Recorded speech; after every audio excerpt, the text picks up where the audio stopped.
Peut-on être existentialiste et croyant? Thèse. On peut être existentialiste et croire à une transcendance divine. Antithèse. L'existentialisme est une philosophie de l'homme sans Dieu. Thèse. On peut être existentialiste et croyant. En effet, méditer sur le sens de l'existence humaine ne conduit pas forcément à nier toute transcendance divine. Notre présence au monde n'est pas un non-sens, elle est un mystère. La conscience de nos limites peut nous inciter à croire en Dieu. Premier argument. Foi et existence sont indissociables. On considère Kierkegaard comme le fondateur de l'existentialisme chrétien. Pour lui, l'existence, le sentiment subjectif de la vie, est la seule réalité qui compte. Toutefois, influencé par un protestantisme austère, il pense aussi qu'en éprouvant sa libre subjectivité, l'homme fait en même temps l'expérience de l'angoisse et du péché. La seule attitude qui rend alors la vie supportable est celle de la foi. Deuxième argument, Dieu englobe l'existence. Pour Karl Jaspers, l'existence est une expérience de la liberté, mais cette liberté se heurte aux limites des possibilités humaines et fait naître un sentiment d'échec et d'absurdité. Ce sentiment n'est pourtant pas pour Karl Jaspers un signe du néant, mais au contraire, celui d'une transcendance qui englobe l'existence. Nous ne pouvons pas faire l'expérience de Dieu, mais nous le devinons. Troisième argument, l'existence est un mystère. Gabriel Marcel fait aussi une phénoménologie de l'existence humaine, mais il refuse le terme d'existentialisme, préférant celui de socratisme chrétien.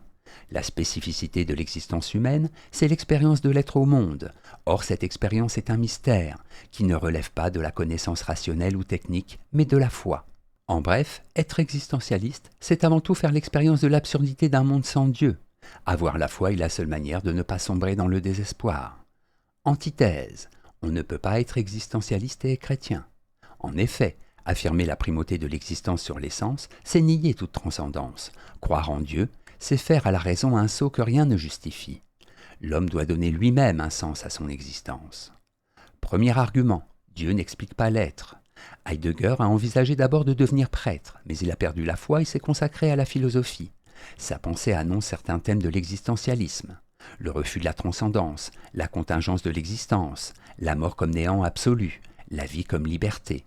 Heidegger refuse en particulier les métaphysiques classiques, qui ont recours à Dieu pour expliquer l'être.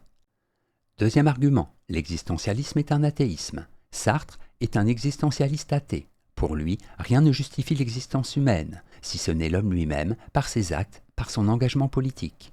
L'existence sans l'action n'est que contingence et néant. La liberté, c'est précisément le néant qui a été au cœur de l'homme et qui contraint la réalité humaine à se faire au lieu d'être. L'être est le néant. Troisième argument, la foi est un suicide philosophique. Pour Camus, le monde est absurde, totalement dénué de sens. En cela, la condition humaine est tragique. L'homme aspire à la justice et aux valeurs humaines, mais le monde est indifférent et le mal frappe aveuglément même les innocents. La foi à laquelle Kierkegaard a recours lui paraît un suicide philosophique.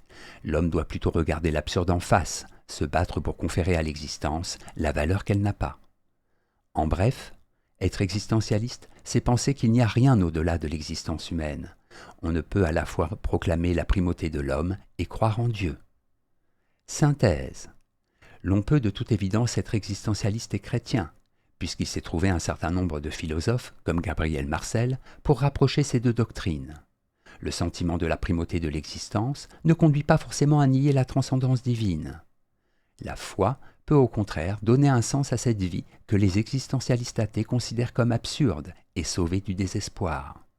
Sartre, avec une virulence toute marxiste, dénonce la religion comme une illusion et préfère donner un sens à la liberté humaine à travers l'action politique. On peut dire que sa religion, c'est l'engagement en faveur du marxisme. Mais de nos jours, le projet communiste a vécu, et c'est lui qui apparaît comme une illusion. Deux solutions demeurent alors pour celui qui ne veut pas sombrer dans le nihilisme et entend sauver les idéaux humains, la foi ou l'engagement solidaire à la manière de Camus. Notes et commentaires. Phénoménologie. Au sens général, la phénoménologie est l'étude descriptive des phénomènes, c'est-à-dire du monde sensible vécu tel qu'il apparaît à ma conscience. Contingence. Caractère de ce qui n'a aucune nécessité, de ce qui peut aussi bien être que ne pas être.